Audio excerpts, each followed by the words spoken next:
E aí, meus fanáticos por sociologia, tudo bom com vocês? Hoje a gente vai ter mais uma aulinha sobre sociologia e a produção do conhecimento. Esse que é o segundo tópico do nosso livrozinho didático que a gente está utilizando nas nossas aulas. A primeira aula a gente fez uma introdução ao conceito de sociologia. Tentou aqui debater sobre o que é a ciência sociológica objetiva enquanto ciência. O que é que ela busca estudar? Quais são as suas diferenças em relação às outras ciências humanas, né? Quais são as suas peculiaridades. Enfim, a gente destrinchou aqui de uma maneira bem simples para que todo mundo conseguisse compreender. Hoje a gente vai falar um pouco sobre a sociologia e a produção dos conhecimentos, um estudo sobre as diferentes formas de conhecimento. A gente sabe que nós seres humanos não nos limitamos a sobreviver no mundo. A gente busca entendê-lo e modificá-lo conforme a nossa necessidade.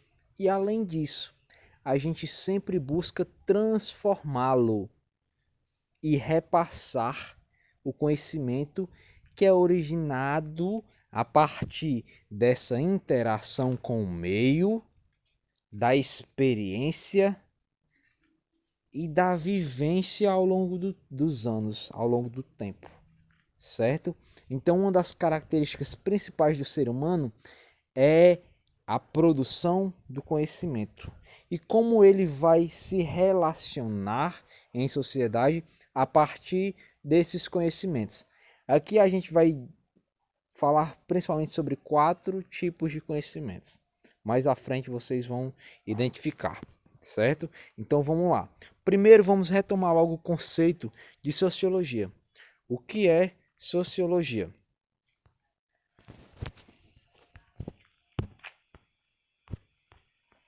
Vamos lá. O que é sociologia? É o estudo dos fenômenos sociais, tá? É a ciência que busca compreender, analisar, interpretar os fenômenos sociais. Professor, mas o que é fenômeno social? Fenômeno social, pessoal, é tudo aquilo que acontece em sociedade, certo? Tudo aquilo que acontece em sociedade. Os conflitos, as transformações, a organização social, os problemas urbanos, a própria violência, a desigualdade social, certo? As crenças, as tradições, como isso vai impactar na organização da sociedade. Enfim, tudo que influencie a vida em grupo faz parte do objeto de estudo da sociologia, certo? Então a sociologia é a ciência que vai estudar os fenômenos sociais. E quando é que essa disciplina vai surgir, professor? Essa disciplina ela é nova, ela só surge a partir da Revolução Industrial, quando eu tenho uma transformação drástica na organização da sociedade, quando eu tenho uma substituição do corpo teórico que explicava a sociedade, certo? Quando a gente vai ter, a partir dessa Revolução Industrial, uma nova organização de trabalho, uma nova organização das cidades que elas vão ganhar, vão se ressignificar. A cidade industrial moderna, ela é totalmente diferente das cidades da antiguidade, das cidades da Idade Média. São totalmente diferentes. Hoje elas têm uma influência, uma importância muito grande e elas vão se constituir a partir da industrialização. Então a Revolução Industrial ela é a base para as interações sociais que a gente tem hoje, para relações de trabalho, para as problemáticas que a gente tem. Então a sociologia enquanto ciência ela só vai surgir a partir da Revolução Industrial, principalmente, e também a partir das revoluções francesa, da Revolução Iluminista, que vão ser a base também do corpo teórico, digamos, do nosso estudo. Beleza? Então, professor, quer dizer que antes da Revolução Industrial não existia sociologia? Exatamente. Antes da Revolução Industrial não existia sociologia. E vamos lá para o nosso tema da nossa aula de hoje, certo? que é a produção do conhecimento. Como eu já disse no início, nós seres humanos, nós não nos limitamos a sobreviver no mundo. Nós procuramos entender e modificar.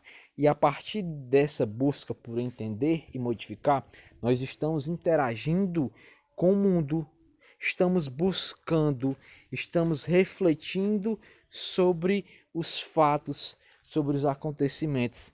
E essa reflexão é a base para construir o conhecimento, certo?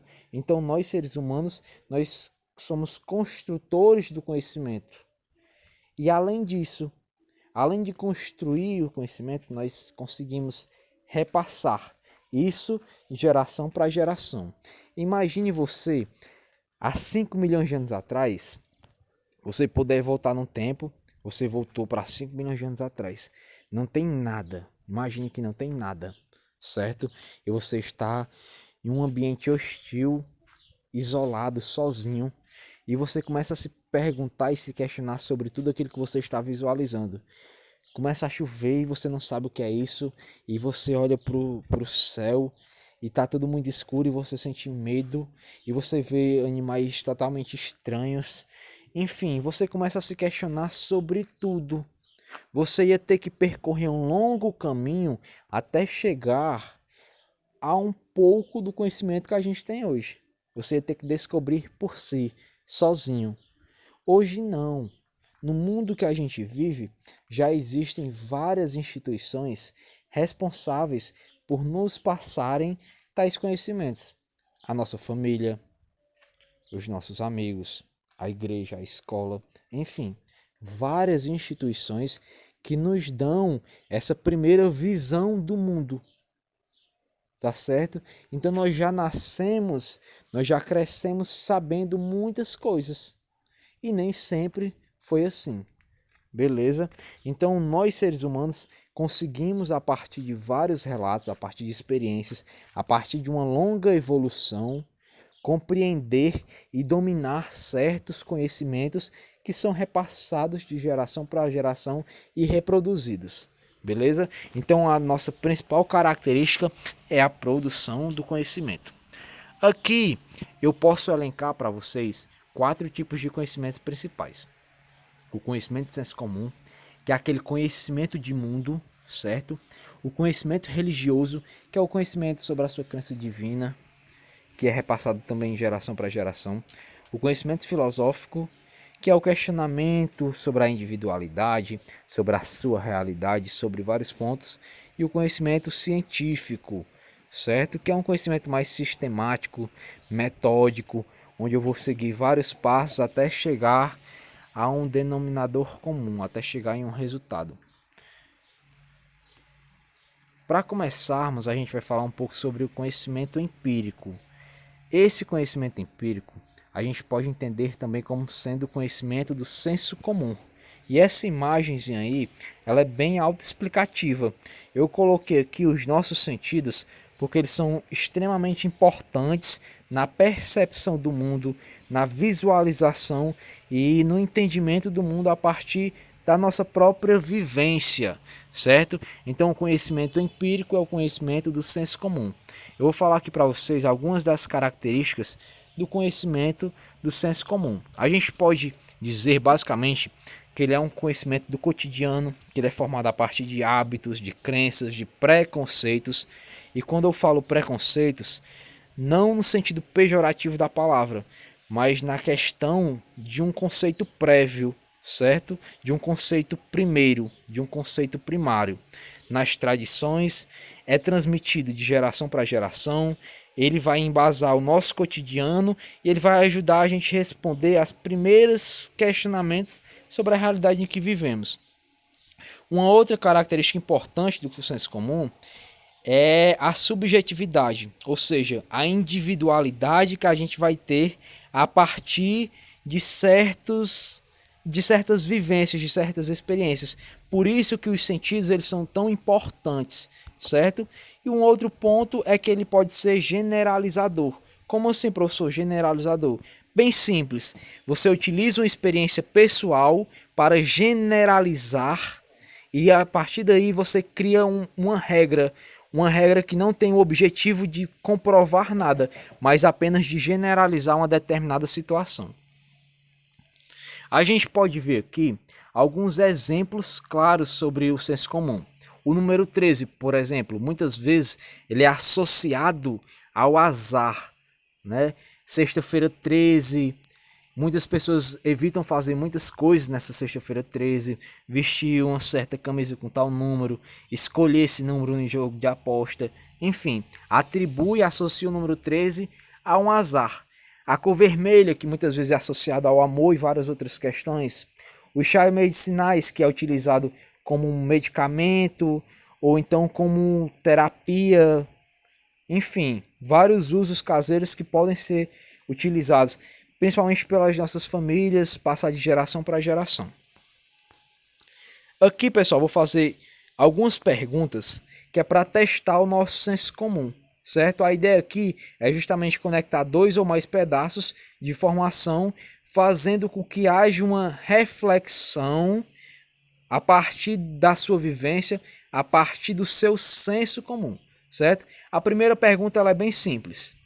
Um homem saiu na chuva sem nenhuma proteção, mas nenhum cabelo da sua cabeça ficou molhado. Como é que isso é possível? No final, eu responderei isso aqui nas perguntas do YouTube, beleza? Então vocês acompanhem por lá a resposta. A segunda pergunta. O pai de John tem 5 filhos, chamado Alan, Blan, Clan e Dlan. Como é o nome do quinto filho? Terceira pergunta. O jogador de futebol chuta uma bola. Ela anda 3 metros e volta para ele. Como isso é possível? E a quarta e última pergunta. Em média, quantos livros você pode colocar em uma mochila vazia? Lembrando que essas respostas eu vou colocar lá na barrinha de perguntas do YouTube. Dando continuidade, vamos para o conhecimento religioso, pessoal. Essa imagem também eu acho autoexplicativa. Aqui a gente tem desenhado no quadro os símbolos das principais religiões do nosso mundo, certo? E o conhecimento religioso é basicamente teológico, ou seja, a crença numa entidade divina, é todo conhecimento baseado em doutrinas sagradas, é sustentada pela fé, e a crença dos fenômenos acontece pela vontade das entidades ou sobre as energias sobrenaturais. Geralmente apresentam explicações dogmáticas que não podem ser refutadas, são verdades absolutas, inquestionáveis. Algumas características, pessoal, do conhecimento religioso, eles são bem simples. Eu posso destacar aqui 5 para vocês. Ele é valorativo, ou seja, o conhecimento religioso baseia-se em julgamentos subjetivos, individuais, e não em fatos e acontecimentos comprovados. Não se baseia em acontecimentos comprovados. Baseia-se em julgamentos subjetivos. Então ele é valorativo.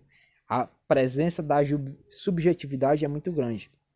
Ele é inverificável por lidar com questões espirituais, metafísicas que vão para além da física, divina e sobrenatural.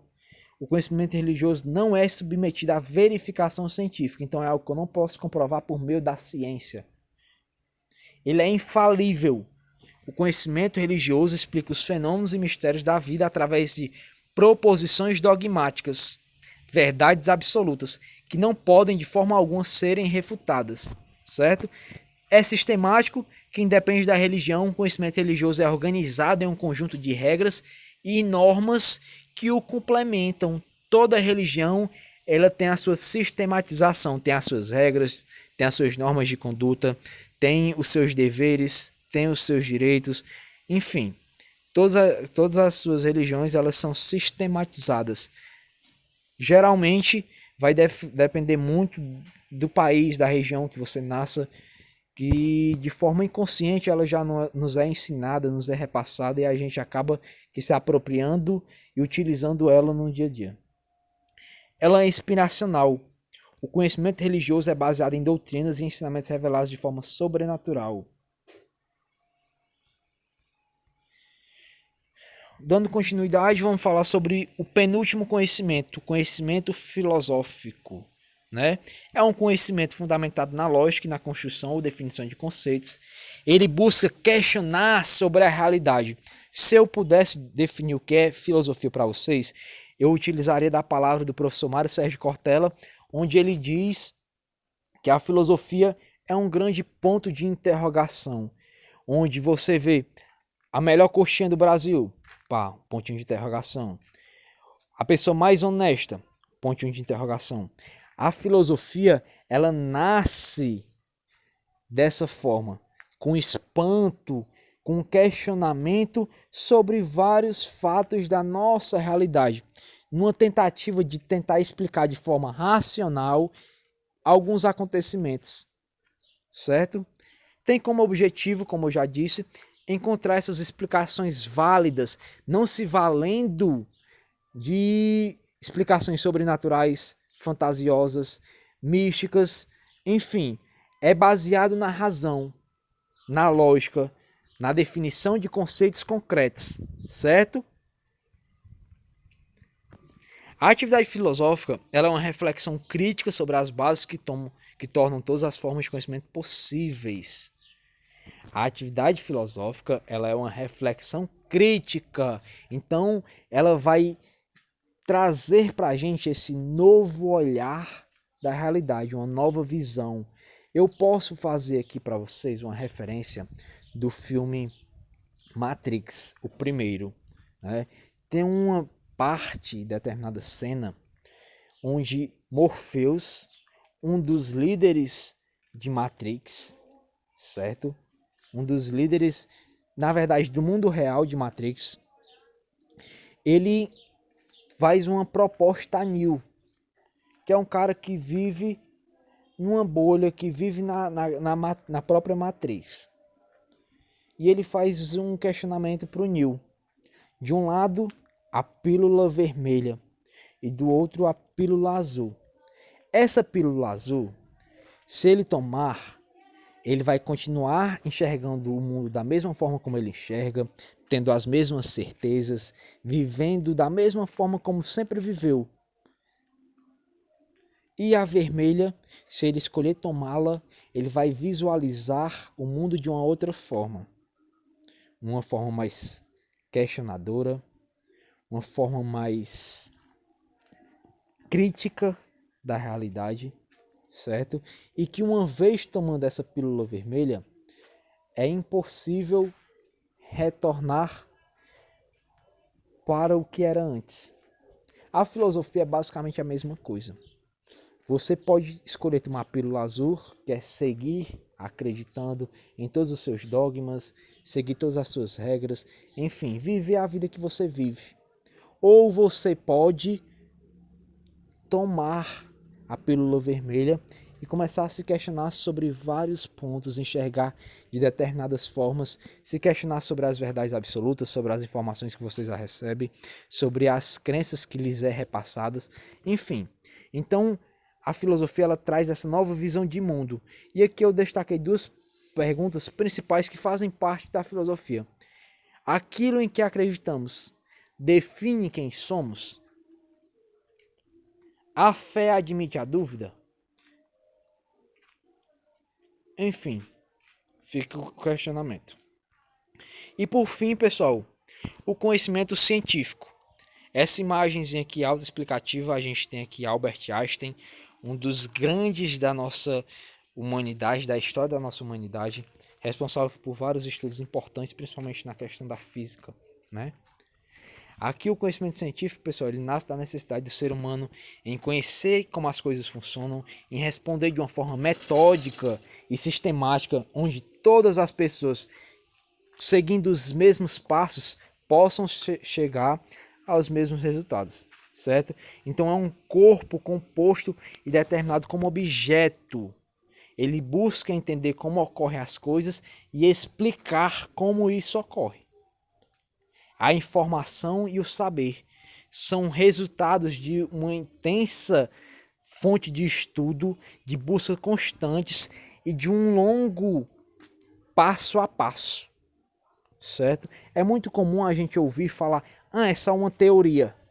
Não, não é verdade, não é só uma teoria. Para se chegar a essa teoria, foram anos e anos de estudos, foram passos e passos seguidos metodicamente para se chegar a essa determinada teoria. Hipóteses testadas e negadas, novas hipóteses formuladas, enfim, é uma tentativa de acerto e erro constante. E um ponto principal da ciência é que ela não está 100% certa e ela nem pretende estar. Ela é válida até surgir uma teoria melhor, até surgir uma nova tecnologia que proporcione um novo olhar sobre um determinado ponto, sobre um determinado objeto de estudo, certo? Ela é comprovada por meio da validação de uma teoria científica e se baseia em observações e experimentações que dão validade ou falsidade a uma teoria, tá? Aqui eu coloquei alguns dos passos que a gente tem para se chegar a uma teoria, para se chegar ao final de um conhecimento científico. A experimentação, a elaboração de hipóteses, a repetição da experimentação por outros cientistas, repetição da experiência para testar as hipóteses e formulação das leis e generalizações. E uma vez formuladas essas leis e generalizações, ela é posta para que outros cientistas possam visualizá-las, para que outros cientistas possam comprová-las ou não as suas leis e generalizações. E pessoal, fica aqui por último essa atividade de fixação, 3 perguntas bem simples, espero que vocês consigam responder. Qualquer dúvida, entre no privado que a gente está lá para ajudar. Show, valeu!